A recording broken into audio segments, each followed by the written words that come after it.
নমস্কার বন্ধুরা, অন্নপূর্ণা ভান্ডার প্রকল্প নিয়ে বিরাট বড় সুখবর। সকালে ভেরিফিকেশান আর বিকালের মধ্যেই টাকা ইতিমধ্যে বহু উপভোক্তার অ্যাকাউন্টে ঢুকে গেছে এবং যাদের এখনও আন্ডার ইনকোয়ারি দেখাচ্ছে বর্তমানে তাদের কি করতে হবে, এছাড়াও এখনও পর্যন্ত যে সকল আবেদনকারীর স্ট্যাটাসে আন্ডার প্রসেস দেখাচ্ছে আপনাদেরকে এখন কি করতে হবে, সার্ভে করার সময় কোন কোন ডকুমেন্টস রেডি রাখবেন, এছাড়াও যদি সার্ভে করার জন্য লোক না যায় তাহলে বর্তমানে কি করবেন, এই কাজের জন্য শেষ তারিখ কবে, সমস্ত কিছু বিস্তারিত জানাবো আজকের এই ভিডিওতে। তার আগে ছোট্ট একটি অনুরোধ, ভিডিওটিতে একটি লাইক দিয়ে চ্যানেলটিকে সাবস্ক্রাইব করে দেবেন। তো চলুন বন্ধুরা শুরু করি আজকের এই ভিডিও। সবার প্রথমে জানাবো যে সকল আবেদনকারীর বর্তমানে আন্ডার প্রসেস দেখাচ্ছে তাদের এখন কি করতে হবে। দেখুন বন্ধুরা, যাদের এখনও পর্যন্ত আন্ডার প্রসেস দেখাচ্ছে তাদের বর্তমানে কিছু করতে হবে না। তাদের এই ফর্মটি এখনও পর্যন্ত সরকারি অধিকারীর আওতাধীন রয়েছে, অর্থাৎ আর কিছুদিনের মধ্যেই আপনাদের ফর্মটি অ্যাপ্রুভ হবে এবং আপনার অন্নপূর্ণা ভান্ডারের টাকা আপনার ব্যাংক অ্যাকাউন্টে পেয়ে যাবেন।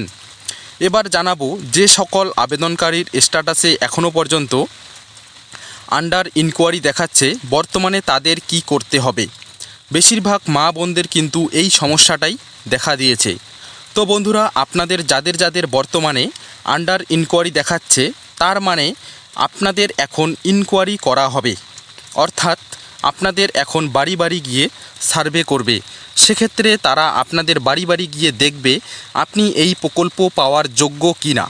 তো বন্ধুরা, যখন সার্ভে করার জন্য লোক আসবে তখন আপনি শুধুমাত্র বেনিফিশিয়ারি অর্থাৎ যার জন্য ফর্ম ফিল আপ করেছেন এবং হেড অফ ফ্যামিলি এর আধার কার্ড রেডি রাখবেন। এবার আসি, আপনার বাড়িতে যদি সার্ভে করার লোক না যায় তাহলে কি করবেন।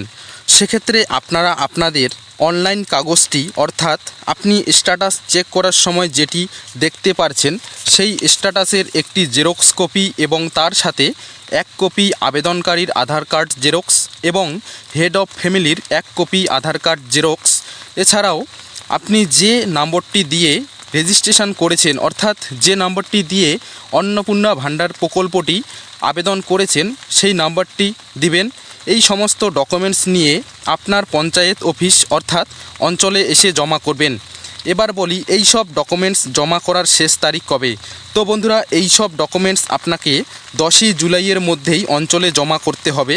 তবে মনে রাখবেন, যাদের শুধুমাত্র আন্ডার ইনকোয়ারি দেখাচ্ছে তারাই শুধুমাত্র এই ফর্মটি বা এই সব ডকুমেন্টস অঞ্চলে গিয়ে জমা করবেন।